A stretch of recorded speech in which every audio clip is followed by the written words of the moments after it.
জ্যৈষ্ঠী মাসের বিকেল বেলায় যখন বৃষ্টি পড়ে ঝমঝম, পাড়ার মোড়গুলো একটু পাতলা হয়, লোক চলাচল করে কম। ঠিক এই বৃষ্টি ভেজা সন্ধ্যার সময় যখন মনোরম লাগে জ্যৈষ্ঠ, কেষ্টাদা তখন লাইট হাতে ক্ষেতের আলে মাছ ধরতে ব্যস্ত।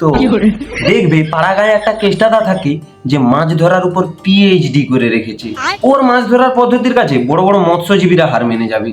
এমনকি এলাকার কোন পুকুরে সব থেকে কই মাছ বেশি আছে, পুকুরের কোন পাড় দিয়ে কই মাছগুলো উঠবে, এ সব কিছু নারী নক্ষত্র ওই কেষ্টাদা জানে।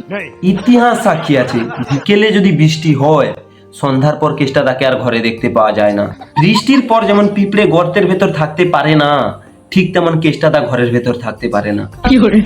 কেষ্টাদা তখন টর্চ হাতে বিলের ধারে মাছের সাথে খেলা করে, আর কেষ্টাদার ওই টর্চের জ্যোতি সূর্যের আলোকে হার মানাবে। ওই টর্চের আলো যদি তোমার চোখের উপর মারা হয়, তোমার চোখের আলো নিভে যাবে, গ্যারেন্টি। এই পদ্ধতিতেও কিছু মাছকে অন্ধ করে ঝুলিতে ঢুকিয়ে নেয়। এইদিকে পুরো পাড়া যখন ভাত বসাচ্ছে, ওইদিকে কেষ্টাদা তখন ক্ষেতের আলে চাওড়া মুগরি ঘুনি যা আছে সব বসাচ্ছে। এইদিকে পুরো পাড়া যখন ভাত খেতে বসেছে, তখন ওইদিকে কেষ্টাদা চাওড়াতে শোল মাছ কই মাছ লাফাচ্ছে। এইদিকে আমরা একটু বৃষ্টিতে ভিজলে জ্বর সর্দি কাশি হয়ে যাচ্ছে, আর ওইদিকে কেষ্টাদাকে দেখে জ্বর সর্দি কাশি ভয়ে ছুটে পালিয়ে যাচ্ছে।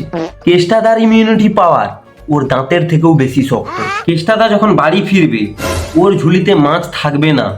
আমি বিশ্বাস করি না। আশা করি তোমাদের অনেকের পাড়াতে এরকম কেষ্টাদা আছে, অথবা হতেও পারে তুমি সেই কেষ্টাদা।